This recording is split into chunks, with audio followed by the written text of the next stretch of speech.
Talking about some temperatures as we take a live look over downtown Spokane. They're making some interesting progress there on the pavilion under cloudy skies. Nothing coming out of those clouds, and temperatures today did make it up into the lower 80s despite the overcast. Here is our temperature trend over the next 7 days. We're running just a little bit below average so far through the first week of July, and through the next week, we're going to be just about average, a degree or two below, a degree or two above, and right exactly average in that lower to mid 80 range. This has not been a summer of extremes so far, although we are running a little bit dry, nothing record-breaking to say the least.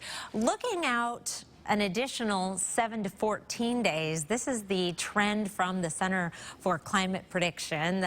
They are looking out at July 17th through the 23rd and picking up a signal that we do not see very often in July in the inland Northwest of below average temperatures. Here's the legend down here. The darker the blue, the more strong that signal is. So we are in the lighter blues, but a signal, a trend toward below average temperatures for that extended period, and we're really getting into the hottest part of summer by the time we're into that last week of July, first week of August, so that average high is well into the mid 80s by this time. Precipitation wise, both of these things, by the way, fabulous news in terms of any fire danger, above average precipitation. We are in this lightest of the greens, however, but any sort of trend in that direction should be good news, considering that we are also getting into the worst part of the fire danger as we get into that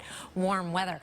Wet weather on the west side of the state right now. Chance of a few sprinkles overnight tonight and possibly a shower or two tomorrow, but for the most part, the wet weather is going to stay on the west side of the mountains. Here's 7 o'clock tomorrow morning, just some hit and miss showers, very, very light, possibly some afternoon showers and thunderstorms up along the Canadian border tomorrow afternoon. Then through the 7-day forecast, we are dry after tomorrow with temperatures in the 80s, and then hopefully a little bit more wet weather as we get into the end of July. Keith?